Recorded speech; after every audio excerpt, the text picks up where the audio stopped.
Tô aqui para dar uma dica legal para vocês para a primeira fase da Unicamp esse ano, tá? Essa dica ela vai servir também para outros vestibulares. Dica quente, hein? Fica ligado. Seguinte, a questão da Covid-19 e a sua origem, né? Então, o vestibular da Unicamp, tradicionalmente, ele trabalha questões simples na primeira fase, mas em biologia que sejam sob o aspecto, né, da base, misturando questões de ecologia com evolução, né, evolução com genética enfim, evidências científicas, né. Esse ano nós estamos com a questão do negacionismo científico em relação à questão, né, da origem do vírus, por exemplo. Ah, porque o vírus foi criado em laboratório, né? Então, a dica quente que eu trago, que a Unicamp pode, de uma forma bem elegante, que é um vestibular bem elegante, bem simples, né? Assim, com uma fluidez de leitura muito tranquila, tem que ficar atento às informações do enunciado, tá? Mas, trazer aqui para vocês que a origem do coronavírus, né, não um laboratório chinês que criou para, né, combater aí o capitalismo e tudo mais. Até porque a China é um país capitalista hoje, né, de base de gestão comunista, mas com comércio com o mundo todo. Então, a origem é em morcegos. Por quê? Vamos lá. Primeira questão, evidências ecológicas e históricas.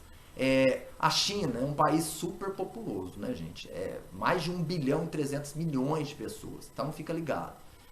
As pessoas vão a grandes mercados, como essa imagem de Wuhan aqui, ó, é um mercado de Wuhan, para buscar o alimento delas, né? Dado que o país, para poder sobreviver e manter essa população gigantesca, né, precisa de se alimentar das mais diversas fontes. Então, os morcegos estão entre os itens da dieta. Eles fazem sopas com morcego, tá? Então, eles comem morcegos, comem pangolins, comem uma série de animais, tá? Insetos e tal. E nesses mercados, como você pode ver aqui, a carne é vendida exposta e muitas vezes eles matam o animal na hora, tá? Então é muita secreção, muito fluido que vai se espalhar e a possibilidade desses fluidos contaminarem outros animais que estão próximos, né, vivos, ou contaminarem as pessoas é muito grande, tá? Os chineses têm essa questão, inclusive, de querer o animal seja morto na hora, né? Porque é garantia de boa qualidade do alimento, tá? Dada a demanda que eles têm, tá? E historicamente a gente sabe que os morcegos eles têm uma quantidade muito grande de vírus, são organismos, né, mamíferos alados, né? É o único grupo de mamíferos que a gente tem aí alados. Tem alguns esquilos que planam, mas os morcegos, então eles têm uma capacidade de dispersar e explorar os mais diversos ecossistemas e dietas. Vocês vão ter desde morcegos que são nectarívoros, passando por frugívoros até os morcegos vampiros, né? Que predam outros animais e tal. Então o contato, a interação desses bichos com várias outras espécies, né, principalmente de animais, é grande, e nisso eles adquirem muitos vírus. E aí eles têm uma resistência natural. Evolutivamente, a seleção natural favoreceu os morcegos, né, que têm capacidade de resistir aí a esses diversos vírus. E aí, essa é uma notícia que saiu no jornal da USP, tá? O primeiro caso de coronavírus foi em 12 de dezembro de 2019, tá? Lá em Wuhan. Mas outros estudos dizem que houve um caso clínico, tá? Em 1º de dezembro. Mas provavelmente foi por aí. Um artigo publicado, o que importa é o seguinte, entre novembro e dezembro. Mas um artigo publicado foi de um homem de 41 anos, tá? Admitindo no hospital de Wuhan em 26 de dezembro. Nesse artigo, eles demonstram que o fluido brônquio alveolar, né, broncoalveolar, então dos bronquíolos lá, olha a fisiologia aí, hein?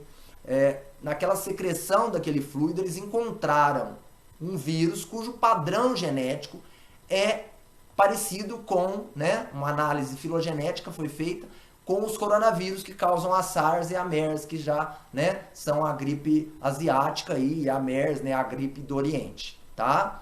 Muito semelhante, então, esse vírus, o SARS-CoV-2, tem uma alta similaridade em análises genéticas com um vírus chamado BAT-SL, que é encontrado em morcego, tá? Que foi coletado na China. Então, quando você compara o padrão genético dos coronavírus, eles se assemelham, tá?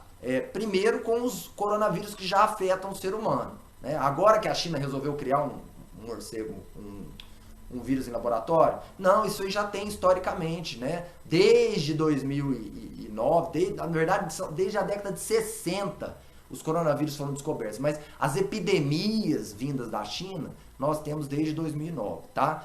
E aí quando você faz a comparação genética, não tem como você ver uma criação em laboratório. Se isso fosse criado em laboratório, primeiro eu tenho dúvidas se esse vírus conseguiria ter o sucesso que ele teve, tá? Porque naturalmente ele foi transmitindo, né, de um animal para outro.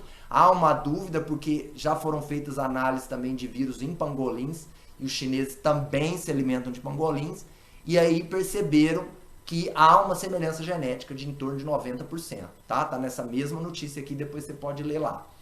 Então, muito difícil essa origem laboratorial. Mais provável é uma origem natural, tá? E os padrões genômicos, padrões genéticos demonstram, e a questão também histórica e ecológica demonstra pra gente, tá? Então fique de olho, a Unicamp pode trabalhar essa questão aí, né, dos outros vírus, trabalhar a questão da ecologia, que é a superpopulação chinesa, né?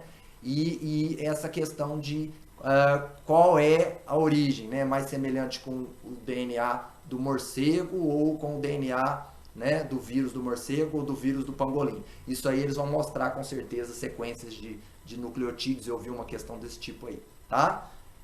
A minha dica é essa. Espero que você tenha uma excelente prova e a gente vai se encontrar aí qualquer dia desse, tá? Força aí, galera!